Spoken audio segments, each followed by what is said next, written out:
The Runaway Elves. Chapter 1. The Plan. In the soft green shade of afternoon, where wild flowers nodded their heads to some secret rhythm, and the air carried the sweet promise of honey, 4 young elves gathered in a circle. Sunlight filtered through high branches, painting rippling patterns on the moss beneath them. Their picnic lay scattered, slices of golden orchard fruit that gleamed like embers, crusty wedges of fresh bread still warm from the oven, and a small jug of berry juice, its surface trembling with cool freshness drawn from the mountain stream. They were not warriors, not yet, not scouts, not hunters. Today, they were simply bored. Farron, the quiet observer, apprentice scout, pokes at a patch of moss and sighs. There's nothing ever new here, just drills at dawn, gardening at noon, and endless lectures from the elders before dusk. Nelia, the quick-witted apprentice bard, plucks a wildflower from the grass and twirls it between slender fingers. Don't you forget choir rehearsals. My ears are still ringing from Lorraine's soprano solos. She hits notes so high, it's like listening to silver bells. In your dreams, at full volume. Lesio, the apprentice wizard, dreamer, stretches out her legs and gazes past the treetops, voice soft and distant. You all laugh, but have you never wondered what lies beyond the forest's edge, beyond the misted cliffs, the mystic mountains? There must be more than our little glade. A hush fell, a silence so complete you could almost hear the pollen drifting on the breeze. The question hovered in the air, as weightless as smoke from an ancient fire. They had asked it before, in half-hearted whispers, but today it carried a spark, an ember of longing they could no longer ignore. Enar, the Palisades archer, apprentice ranger. He leaned forward, excitement lighting his eyes. We could go explore.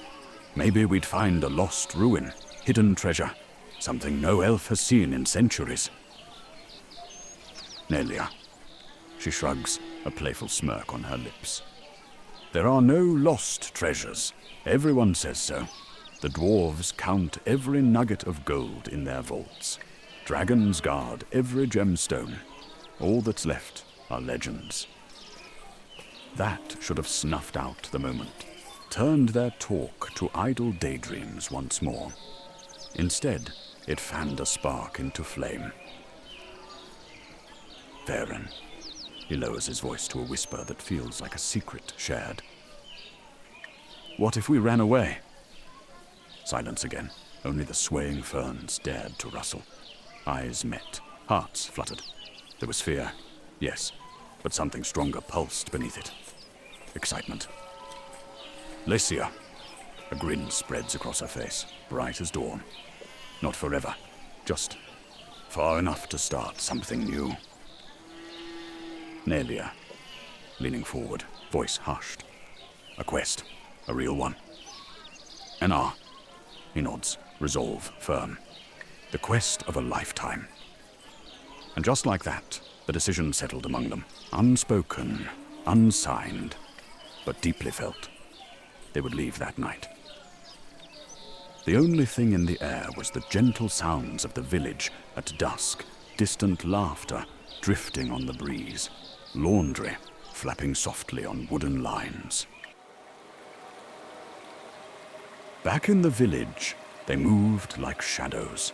No one noticed the way they skirted their families, speaking only in half smiles. They packed only what could fit in their small scout bags: crisp elven bread, flasks of clear water, flint stones, thin sleeping sheets, a couple of knives, never forgetting their bows and a quiver of arrows. No one glimpsed the secret parchment they'd sketched behind the baker's kiln, marking a narrow, overgrown path through the thickets. No one heard their quiet laughter, echo under the moonlit trees. No one knew they were planning the greatest heist of all. Not of gold, but of freedom. Night falls. Crickets orchestrate a chorus. An owl hoots from the rafters of a nearby barn. Midnight arrived. Just past midnight, Nelia slipped from shadow into moonlight. Farron followed, bow in hand, eyes bright. Then Lycio emerged, cloak swirling in silver beams. Last came Enar, silent as a ghost. They converged at the northern palisade, faces pale with nerves, but flushed with excitement. Their hearts thundered in their chests, yet their steps were sure. They began to climb. They ascended in silence, clumsy at first, stumbling over each other's feet, then with growing confidence. At the top, they paused. One last glance at the glowing safety of home. Then, together, they slipped over the edge and disappeared into the night. Behind them, the village lights dwindled to pinpricks. Ahead, only stars. They walked until their legs ached, until dawn's first light kissed the forest floor. In a clearing beneath silver-barked trees, they made camp. A few sharpened stakes, small canvas tarps strung between branches, a single fire flickering at their feet. They sat again in a circle, just as before, but everything had changed. The wind tasted different now. It carried the thrill of uncharted roads and hidden dangers. It tasted like the edge of the world. Farron. He cracks a small smile, staring at the sky.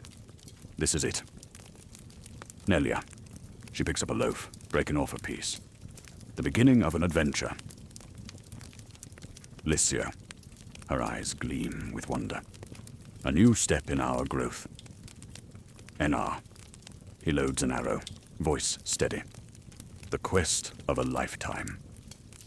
They shared one last bite of elven bread. No words, only soft smiles and steady heartbeats. Then, one by one, they laid their heads on folded cloaks and slipped into dreams beneath the moon dreams of stars to chart, ruins to uncover, and the wide world waiting beyond. No more waiting, no more dreaming. They had done it. Under the glow of that silver moon, Nelia, Farron, Lycio, and Enar curled up in silence, hearts full of wonder. And far from home, the runaway elves fell asleep for the first time, as adventurers. Like, share, subscribe, and hit the notification bell to be up to date with the next chapter.